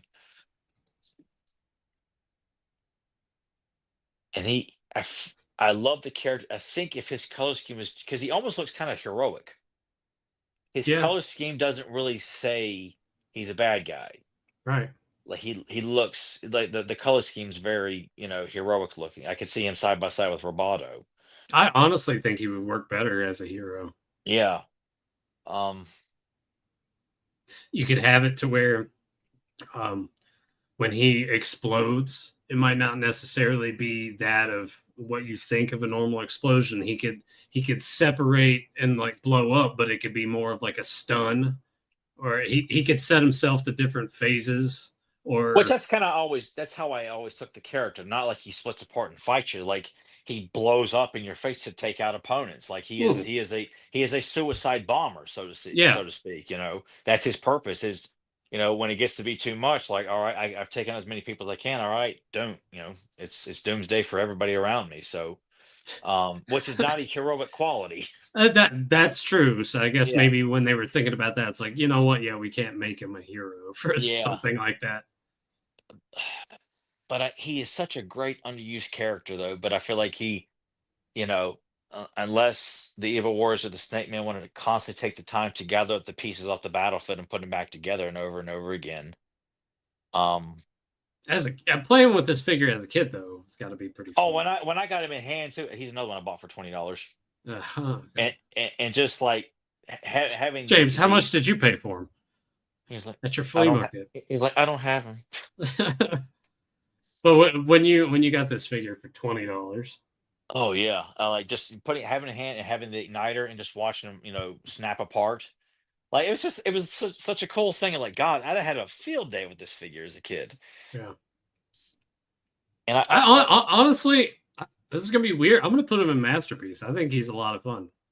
he is a lot of fun. I guess I never really thought. I think when I'm talking to you right now, I'm just kind of thinking like, God, he looks more heroic than an evil warrior. He really does. But we you know get what? we can create another story where he isn't a heroic warrior, or he turns to be a heroic warrior. Yeah, yeah, or maybe you know what? I take this back. I didn't think about what when I said this. People who are willing to sacrifice themselves for the greater good makes them an even greater hero. That's yeah, that's one way of like going around it and flipping it to You know what? I'll say he's a masterpiece too because it's really. a great concept, a fun gimmick. Yeah. The fact that he could be an evil warrior or a snake man, depending on you prefer the style guide or the mini comic he came with. Um, but a character that blows himself up, yeah, that's pretty cool. Yeah, Yeah. yeah. Um, get the last of our giants. I'm gonna say great. I think Megator is better here in vintage. Love the box art of Titus though. Like even though his weapon is kind of odd, like it's just supposed to like reach down and grab people. Yeah, He needs to have a mace of some kind. I Um, agree. Or like, but yeah, a mace or just some sort of club, yeah, like something that I just feel like he, or like a hammer. a hammer would be a great idea for that character. Absolutely. I think because I'm fascinated with his connection to Hero, that I see him being like the guy that really builds the alliance between the heroic giants and like, you know what, we're going to take a stand in this battle on this planet and we're going to align ourselves with Hero. Helps Hero build Castle Grayskull in his honor, like when eventually Hero will pass away, and I just see Titus as being the guy that really, you know what, just because of his place in mythology, I'm going to say masterpiece. Okay, Yeah, yeah. that's fair. Definitely prefer Megator though. I won't argue that. Oh, Scareglow. fucking masterpiece. Yeah, this goes without saying. Great gimmick. He looks fantastic. Just the idea behind him too. The stories you could tell. you remember that dream I told you? I didn't tell you what it was about. You remember when I told you about a week or so ago? I had a dream that would lead to a great mini comic story. Yeah, it was about Scareglow. Well, the dream wasn't about He-Man at all, but I took the concept like I want to make that an idea about Scareglow, Okay. and I'm like, oh yeah, like I even have if I could get Kevin around, he's doing mini comic covers for another one for me right now, but I had the idea of what the mini comic cover would look like, Okay. and I would call it the Castle of Fear, and it's He-Man and a couple of heroic warriors in this beat up like boat that they have to steer, much like in Clash of the Titans, but Charon's not on it, and they got to go through this murky water to get to the island where the Castle of Fear, Scareglow's castle, is at. It's like this very narrow, jagged castle with small towers pointing out, but it's like very straight up, and you got this haunted forest surrounding the entire island, encapsulating the Castle of Fear too. And I was like, yeah, he's captured this beautiful woman. They got to go and rescue her from the Castle of Fear and just take on all these creatures and demons. And that's where Scareglow resides, is in the Castle of Fear, man. It's like, you know what? He's too damn cool to just be taking orders from Skeletor, man. Like I just picture him sitting back, looking over at the crystal ball, and that's what I actually started writing a story called The Bride of Fear a couple years ago. That with the kind of the similar concept, but I'm like, you know what, I can retool this and do something different with it. But So when they get in there and He-Man's walking around, right, like touches and he's like, it's it, not hot. you nailed it, dude. I knew it. And they got to get through the was it the what's the name of the faction? Dungeon of, Dungeon of Doom. I think so. Now you got me second guessing It's like myself. fuck. The Yeah, shitty faction with- Dungeon of Doom. yeah, He-Man and his buddies got to go through the Dungeon of Doom to get to Scareglow. Yeah. Yeah, Yeah. and there's fucking Kevin Sullivan, as the Taskmaster, like laughing, ah ha ha ha, Brother's not ready yet. Blade. Masterpiece. Yeah, masterpiece. Anyone says different can go fuck themselves. I mean, that was the first, and I was like, that was the number one on my list when I knew that there was movie figure. Like, give me that. I got it at KB Toys. Oh my god, I played awesome. the shit out of that figure, dude. Yeah, I would Still have got that same one. Here he is, same one. Oh fuck, there goes Buster Hordak. But you see, like the color wear on him here. Yeah, because you played with him that much. I played with him a lot, dude. Man, I loved it. I cherished this figure as a kid. So had to get a men on card too. Oh, of course you did. Yeah. Would you? Did you have yours men on card for $5, James? Oh, you're gonna go ahead and pick that up too, huh? Yeah. Oh, I thought you were gonna men on No, cards hanging on the wall. No. There's no way that would be sitting over there on the floor. Oh no, it's right over there next to men on card too. Bad. Yeah, I mean, this is a masterpiece for me as well, just because you would watch if you watch the movie as a kid, and of course you want to get this figure. Oh my god, like this is a no-brainer. Like a Swordmaster with an eye patch. Fuck yeah, dude. To take Lots on of He-Man. Lots of masterpieces in here. Some of them you can't see, but they are there. I promise. They are there. And finally, I think you know who I saved the I bet. can only wonder. The best for last. Clamp Champ, masterpiece, without a doubt. Masterpiece, dude. Oh my god. One could argue one of the most underrated in this entire line. I dare say, I will say the most underrated, I think, because as much as I have championed him on here and others have as well, is a character that I'm like I'm like he should become a staple in the mythology, not just someone who can just as much a staple as Man-at-Arms and Tila are. That's how I feel about this character. Like the bodyguard for King Randor, a guy that idolized He-Man. I think that's from the UK comic. So I'm acknowledging some UK stuff there, James. But I just think he's a guy with enhanced senses, great in hand-to-hand combat. So if his weapon's taken out, you know what? He'll fuck you up with his bare hands. And the rival to Ninjor. So So much fun to be had with this character. Oh, I feel like anytime I've already started, like I need to work in Clan Champ somehow, just because he needs to become a constant staple in the mythology. He really does. Yeah. Gotta I think in build them that up. one that one place that I was telling you about that I'm writing, so like I wanted to work him into that story too. So I'm making sure he's represented, just because fuck it, that's what I want to do. James says here his appearance on the Search for Keldor is the best. His heightened abilities, catching the arrow in midair, is superb. Yeah, that gets him over as really badass. Like It the guy does. that, and he's not even using his power pincer at all. He's just using his strength and his enhanced senses, and takes out a fucking ninja immediately. So yeah, that gets him over as I rank in terms of like strength. I put him right there next to Fisto, because I look at Fisto is being like just below He-Man in terms of strength, and I would put Clamp because of his enhanced senses and his hand-to-hand combat skills. You put him in a fight against Ninjor and Jitsu, Clawful. I just feel like that'd be a great battle, like for him to take on any of those three at all, because I feel like they would challenge his skills in terms of like grip and strength with Clawful, hand-to-hand combat with Ninjor and Jitsu. Yeah. God, it'd be so badass. And then you think about some of those ads because Enter the Dragon was a big inspiration for one of your stories, correct? I'm trying to remember. Uh Like the Hall of Mirrors kind of thing. Wasn't that used in one Oh of your no, no, stories? that was the T-shirt that I had Rand design for Ah, me. yes, that's right. That was based on the commercial, the toy commercial for Oh yeah, yeah, Champion Ninjor. that's it. Yep. Yeah, that was I'm entered getting all my design style. wires crossed now Yeah, because I was thinking for a second, I was like, I thought you used that in a story, but no, just for a T-shirt design. Yeah, so as you can see here, there were a ton of masterpieces and a ton of greats, kind of all overlapping one another. But let's kind of concentrate here on our decents and manas and it stinks. So Tyler, you only ended up with one it stinks, and that was the Cosmic Key, and we both yeah. did. But I put Buzzsaw Hordak down there, which you kind of were close to almost, but not really. So you tossed him in meh.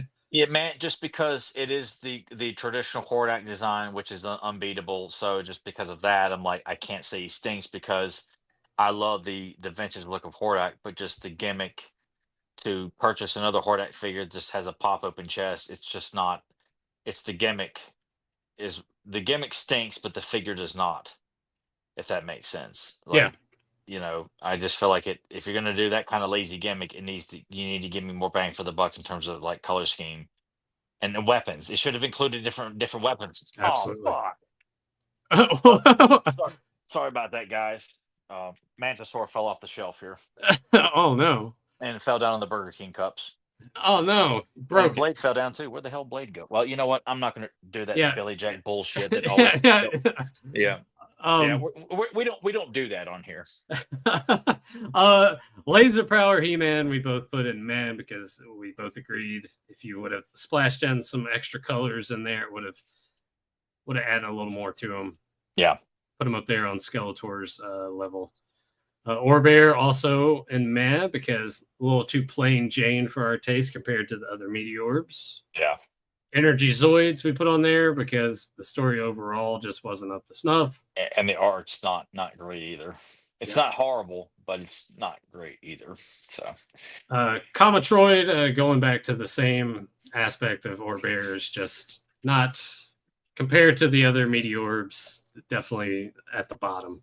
yeah, And then with decent, you got Revenge of the Snake Men up there, which I ticked it up just a bit. I got a couple of the other Meteorbs there. I got Tiger and Astro Lion, and then we both agreed Twistoid is just decent. yeah. I feel like too his color scheme should be a little bit more enhanced for evil. It's a little too lighthearted, I think. It's not as menacing looking. Like I think we need, I appreciate the neon colors, but I feel like we needed to,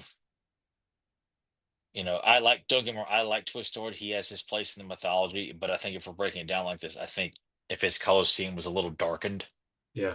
because he's a vibrant character, which I had no problem with that. But I think for a villain, um, I think he needs to have a little bit of darkness in his color scheme. I think, and a little bit more of an aggressive face, since he is a robot.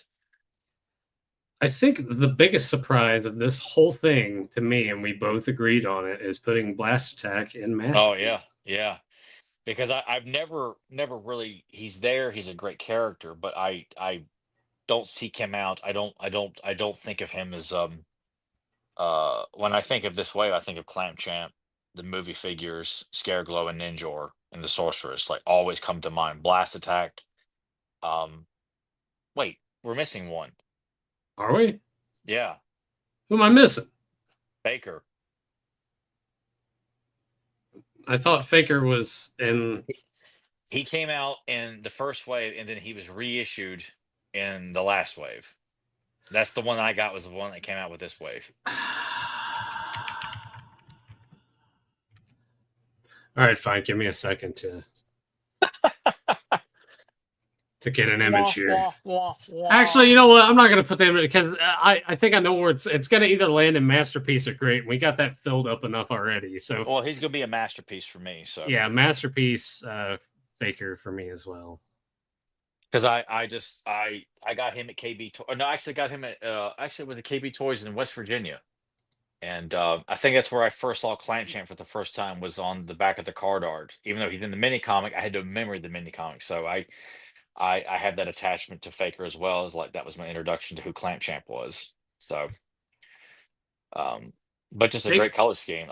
I part of me wishes that we had got the Faker with the pink harness, which is on the Mm-hmm. cross sell artwork, but the orange um just looks great. It's a great reuse of He-Man to making an evil robot with blue skin, red hair, orange harness, orange power sword with Yeah. the tape recorder on the chest there. Fucking brilliant, dude. That's another idea I wanted to do like for because he never got his own mini comic. And I think of like, man, had he gotten his own like the title like, He-Man the Traitor, a faker walks among us, you know, I like think a just Faker Walks Among Us is a fantastic title. okay. Well, that's what we have to go with if we do a mini comic for Faker going forward. Mini comic stores galore coming at you Yeah, down the road.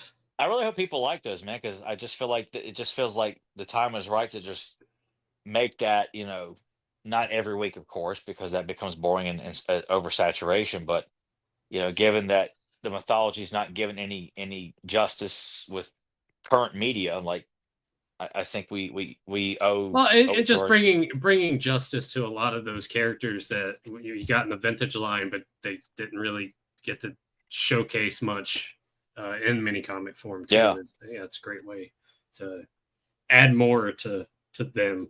Now, granted, there are some UK stories, as you had pointed out, that have done stuff with those characters, but unfortunately, like a lot of people haven't read those unless you were And I know you that were a kid at the time over there kind of stuff. and a lot of it was made available and people have posted okay in the UK mythology this character was that and this character was this um I think about like Too Bad never being used as an evil strategist or strategist Mm-hmm. like he's used as an inventor I think in the UK comics like I like to think of Too Bad as like live up to that name.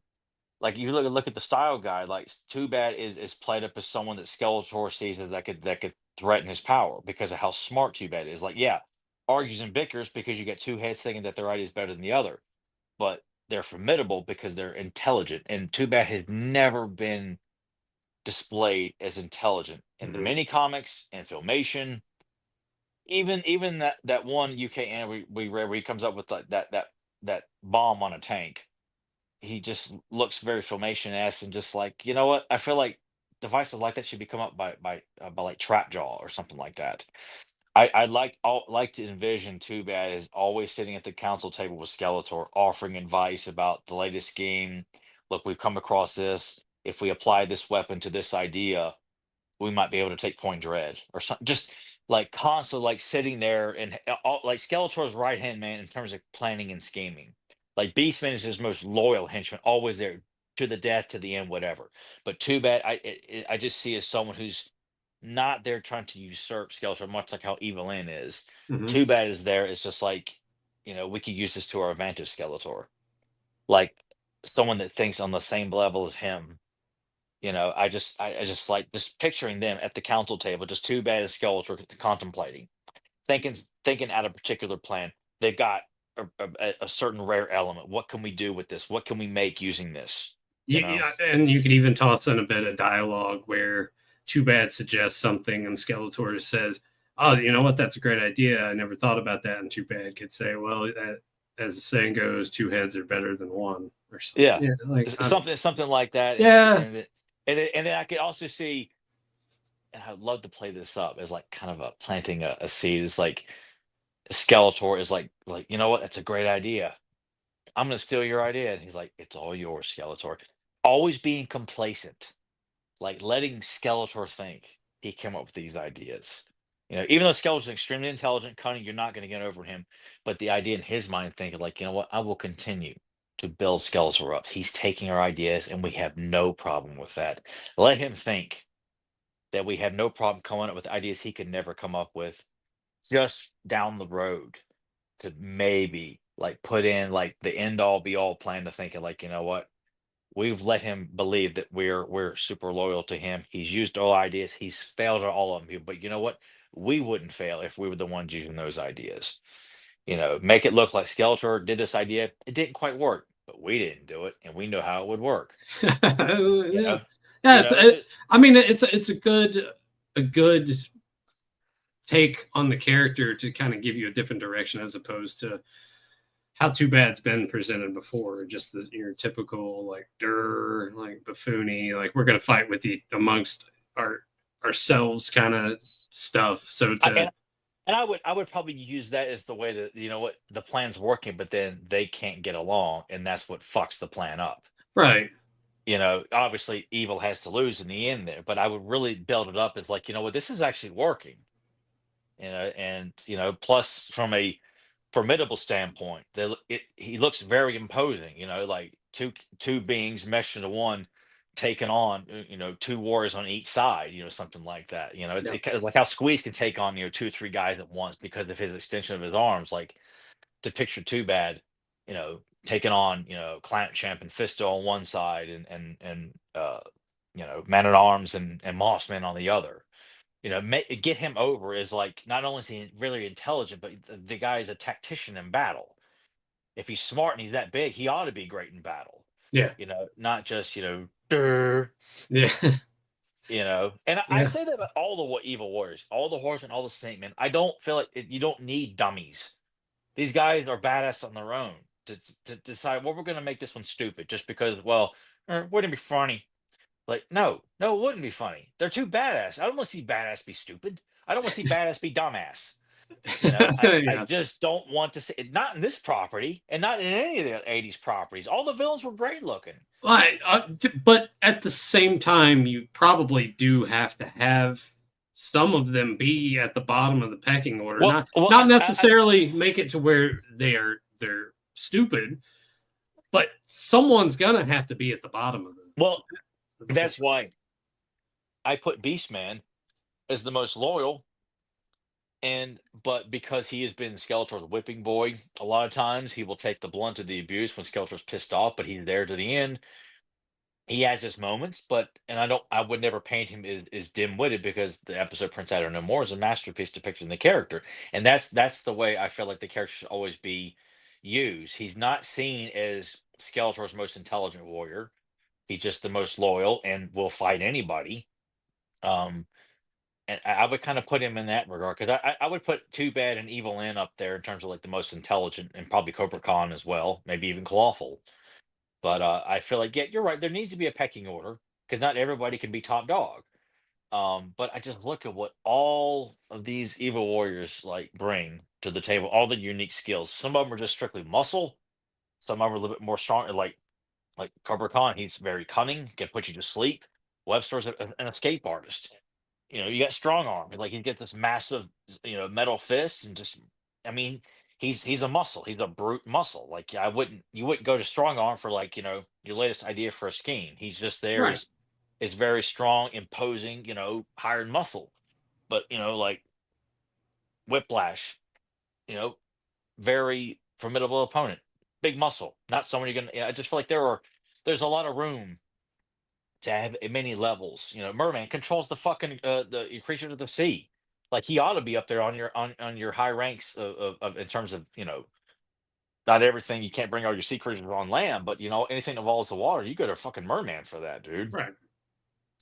So uh, it just, I feel like you just don't need to dumb down any of the villains. Not Trapjaw, not Clawful, not Whiplash, none of them. I can't think of one.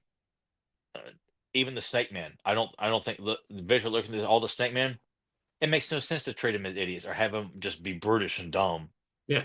You know, all the Hordsmen. Not Montana. I love Montana, and I'm like, Filmation decided to make him like the whipping boy of Hordak. Like that's fine for the cartoon, but I can't look at any member of the Hordsmen and think, yeah, that's probably the weakest link in the bunch. Like, no, that's what makes it such an enriching property. Like the villains are all threats, Yeah. you know? No, that's true. I'm just kind of getting your brain moving in that regard of just thinking pecking order. Like a couple of them are going to have to be lower tier, but as you said, it's like they don't have to be stupid. But it's you look at them strictly as they're not putting together battle plans. They're there No. strictly just to fight. So Yeah. yeah. Let's see. There was a comment here from James earlier. We're talking about your Megator story. He says you just have to have He-Man say to Megator, "Go on, then." Yeah. Oh, I will work that in the story somehow there. And then James with another follow-up question here. Is it fair to say that most of this wave of mini comics did some heavy world building? Yeah. Yeah. I think bringing in, you know, characters from other dimensions of Scareglor and Ninjor, King Randor gets a bodyguard. The King Randor towers becomes themselves. the towers themselves, even though it was introduced in the last wave, this wave makes it more. It becomes more prominent. Like Grayskull's used minimal. Like the towers are just used so much more because obviously that's what they were pushing. But you know that Grayskull was built after the towers were built, which you know, which is an interesting concept that this existed as a treaty amongst everyone on the planet at that time. Um, Laying the groundwork for Hero and the powers of Grayskull, introducing the dinosaurs were part of ancient history there. The horror gets expanded, the Snake Men are expanded. You're bringing in new villains from the movie into the mythology, the mercenaries to work for Skeletor, the cosmic key element. Uh, I came across on the which I don't know if it's just one of the artists I just happened didn't have to look at, but I love the Battle Ram blog. I love going to that website all the time. Adam, if you ever listen to this podcast, just kudos to you for putting together such a wonderful website. I reference that just for fun in my downtime to look at all the articles you write. But there I was use a it for character spotlights for the yeah, show all the yeah, time now. So Nathan, yes, it's the go-to source. So we just want it's to yeah. praise the hell out of him. He has got, and I can't remember who was responsible for getting him the image, but the unreleased package art for the Cosmic Key was Flying Fist Team and Terraclaw Skeletor reaching for the Cosmic Key. It's a beautiful piece of artwork that William George did for the Cosmic Key that we, you know, most of us know that that was an unproduced toy that was supposed to come out more remnant of the movie look of the Cosmic Key, not Gwildor's toy version. But the Cosmic Key being a vital part of the mythology going forward, you know, a device that can have you jump from place to place or time period to different time periods. Um, Obviously, you don't want to overuse it because then it becomes, you don't want people jumping time portals and going back in time, going in the future, changing shit. That just becomes like, what, this you just can't do this because it starts killing any quality storytelling if you rely so much on things like that. But to know that that becomes a centerpiece to coincide with the movie, like I think that's a great idea. That it's the battle you want to make sure that Cosmic Key does not fall into the hands of Skeletor, the Horde, or the Snake Men. That it's under scrutiny along with Grayskull, along with the Three Towers. There's so much that again, James, you're right. This is constantly setting the stage so that you know what the heroic warriors like they're becoming more and more overwhelmed with the dangers. Like the better technology is being introduced, the more threats are coming to get it all. Like the Three Towers of backup, the Snake Men, the Evil Warriors, the Horde, they're after those. The Cosmic Key, they're after that. Grayskull, they're after that. The palace is always under scrutiny. There is constant threat all over the place. You need the Rock Warriors. You need the Meteors. You need Rotar. You need all these new heroes to be introduced to help with all these ongoing threats that are constantly popping, to take all these new vital weapons and powers that are just popping up all over the place. Trying to find the image that you were talking about. See if I can't find it for you real quick. Yeah, if It's on. It's I think it's under Terror Claw Skeletor. If you go to Battleground blog. Yeah. I think I'm almost there. It's towards the bottom. Yeah, okay. Okay, you find it? Yep, I have it. Thing is you'll double check me here, but I'm pretty sure this is what you were talking about. This right here. That's it. Look how badass that is. Yeah, that's cool. Like to have gotten that, like seeing that on a Toys R Us, Hills, or KB Toy Store toy shelf. Like I just love that dynamic pose of like He-Man grabbing a hold of Skeletor's other arm to keep him from grabbing it with both hands. Like that's fucking badass. So yeah. I love the idea of like it was really going to be a great importance of including the Cosmic Key along with everything else that was coming. Dude. Look at that, people. Look how fucking badass that is. That fucking rocks. Get a better look at it there. Make for a great t-shirt design. Damn right it would. Yeah, that's pretty. Yeah, that's great. I like that a lot. It just kicks, and it's Flying Fist He-Man and Terror Claw Skeletor, man. Like I love that they were still going with those two designs. Like whatever variant was available that year, that was what was used with a lot of the merchandise, typically, like with the T-shirts and memorabilia and things like that. But I love that in that time frame, like they weren't going with the movie designs just yet. They were going with the more recent variants, because it makes me wonder, because the movie variants were going to be used. They were used in the Star Comics, or they were going to be. And the Skeletor was, and He-Man would be used in the War and Peace. But I'm like, God, it just things like that just fascinate me. I kind of feel like I have no end point with that. I'm just kind of rambling about how things are badass. Sorry. No, you're good. I'm just kind of coming to a great stop. Well, speaking of badass, Wave 6 is for the most part exceptionally great. It has a few things. Yeah. A lot of it's great and masterpiece worthy. So I guess we'll go ahead and Tyler, unless you had anything else to add, we'll go ahead and we'll get this all wrapped up.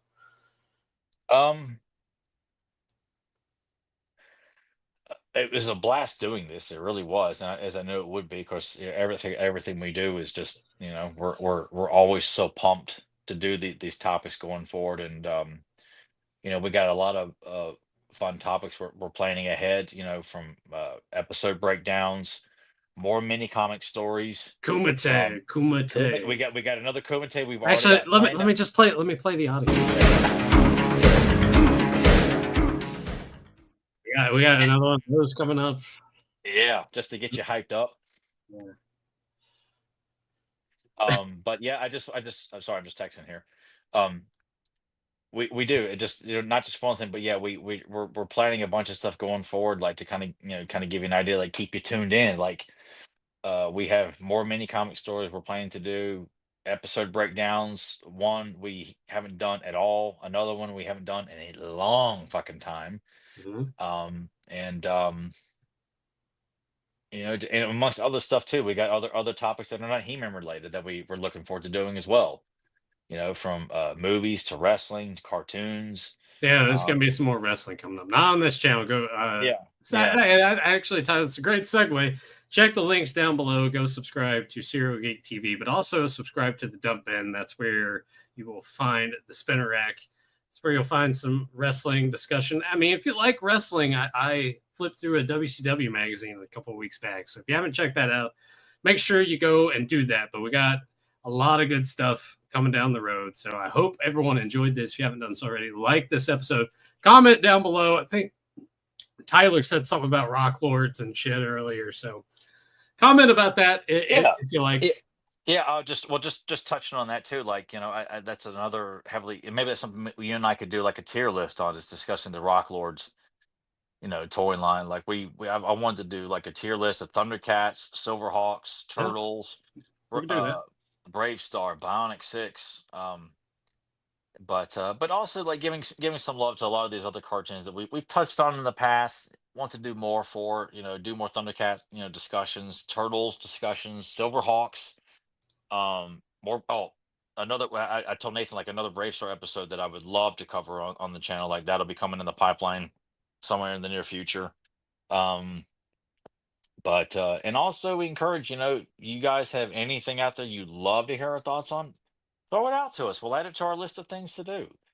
But we just want to constantly keep coming up with like, you know what, constantly be more creative. Like come up with things like, okay, um we haven't covered that, or you know what, we really didn't go into great detail on that, so we could do better on that, or we could really go back and like Nathan just bringing up his points about the Legends of Grayskull mini comic. I want to discuss that with him because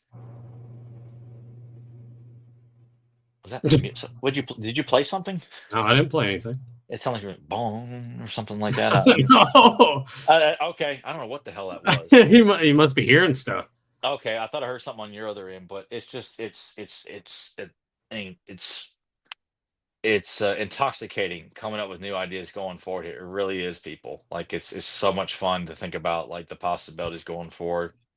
Um, the storytelling has just been a blast to like talk to the hey, let's do this. Do what we did with Tom last week, like putting together that random story with mishmash parts. Like I Yeah. look forward to doing more. That was a brilliant idea. How Nathan handled all that, fucking genius. So it's just I'm just kind of rambling about how much fun I'm having. There's no point to it, but I just hope our listeners are enjoying it as much as we are because it's a fucking blast to do this, man. It really is. Well, I couldn't have said it any better than that. But as I said before, like the video, comment down below Rock Lord stuff for Tyler and any of that other stuff. If you haven't subbed already, make sure you do that too. And until later, let the power return. I want a clean girl, no clap. God, all right. You won't get it. You won't get it. I just. This is one of those shit movies you've been watching, isn't it? It is. I haven't watched all of it, but it is for me shit movie.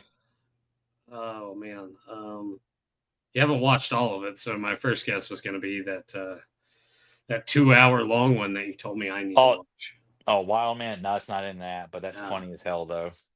All right, you're gonna have to. Yeah, it's a Sho Kosugi movie. Sho Kosugi movie. Yeah, and he's dubbed in it, so it's not even him actually. Sho Kosugi. Okay. Yeah. Oh, was he an actor? I see Ninja 3: The Domination on. He was in that. Yeah, but he was in Enter the Ninja, Revenge of the Ninja, Ninja 3, Pray for Death, 9 Deaths of the Ninja, Blind Fury, Black Eagle. Yeah, Black Eagle. Yeah, but hey, he was a Scorpion King. Well, he was The Rock. No, no, he's credited for it as the taiko choreographer, writer of Marching In theme, whatever that means. Ninja Assassin in 2009. Oh yeah, he was in that. Yeah, I think he was the villain in that, if I remember correctly. I never saw it, but what movie exactly is this from then? Not 9 Deaths of the Ninja. 9 Deaths of the Ninja. It's on YouTube. Yeah. Okay. Yeah. Yeah, I can't it doesn't even have like a link on Wikipedia for me to click on. Yeah, that tells you all you need to know right there. But I get it. I give a lot of credit to the Bad Movie Bible because he has been. If you don't know who he is, if you like shitty movies, he does videos for shitty ninja movies, shitty Indiana Jones knockoffs, shitty Jaws knockoffs, shitty RoboCop knockoffs, Star Wars, Aliens, Sword and Sorcery knockoffs. Like talks about and showcases all these incredibly diehard knockoffs, and there's a shit ton of them. I still need to check this channel out. And he's got a very like Mike Nelson take, like when he talks. So when he's delivering his views on some of the movies or his edits of the movies, like, oh my god, like it sounds like me. Yeah, it's even he's British, but his delivery is very deadpan. So it's like Nathan if he was British, But I'll take some lessons from James. Yeah. But I don't know the guy. He doesn't know me. I just like going to his channel a lot. So I just like There you go. Sharon. What is it? Bad Movie Bible? Bad Movie Bible, yeah. All right. Search that on YouTube and check that out as well. But hey, man, we'll catch you next week. Take care, everyone. I think I tore my sack.